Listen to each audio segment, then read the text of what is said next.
Mixed Mornings. Elite Communication will be closing the westbound curb lane at 7th Street and Martin Luther King, the eastbound curb lane on 7th Street, and the northbound right lane on Martin Luther King Boulevard in Clovis throughout the day from 9 a.m. to 4 p.m. Monday, June 8th. Elite Communications from Las Lunas will be installing fiber optics for Plateau Telecommunications. The public is asked to please follow all traffic signs. One more COVID-19 case was reported in Curry County and Roosevelt County, along with 218 cases throughout New Mexico on Thursday. Curry and Roosevelt counties have now reached 57 and 42 cases as the state reaches a total of 8,353 cases for the virus.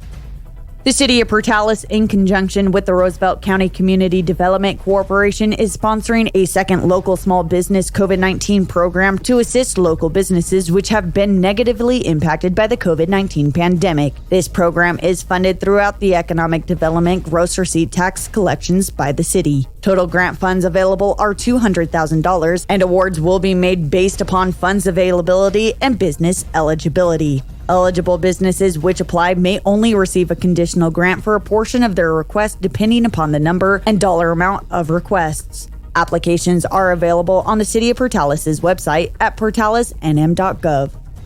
On July 25th, Code Red will no longer be used by Roosevelt County for emergency mass notification alerts. Emergency management will be switching over to HyperReach for voice calls, text, and email notifications during emergencies.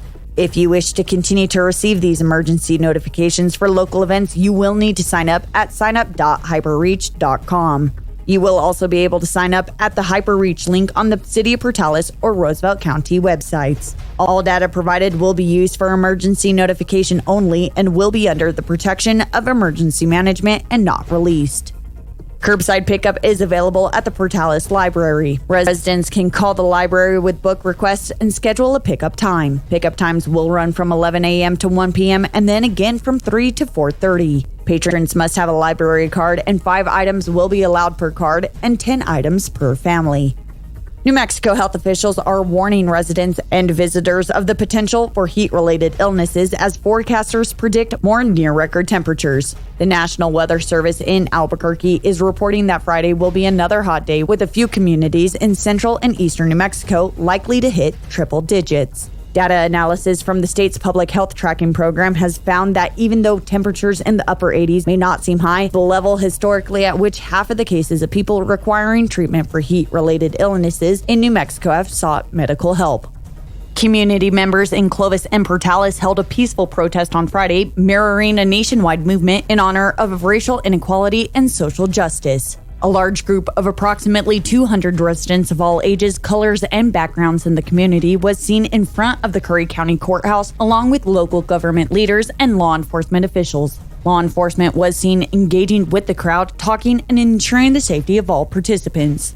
The protest began to walk up and down Main Street, screaming chants of "I can't breathe" and "say his name." Law enforcement walked along with them, making sure they were safe and not disrupting traffic. Earlier this week, organizers sent out various posts on social media letting the public know of different gatherings that will take place in Clovis that included a public forum, protest, and lastly tomorrow, a vigil in honor of George Floyd. Organizers stated that these events will not tolerate any violence of any kind and later reached out to local law enforcement to let them know of their plans.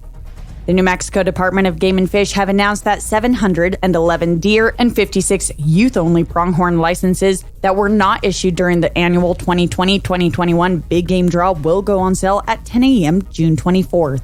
According to the department, New Mexico residents will get first shot at the licenses for the first 24 hours of the first-come, first-served sale.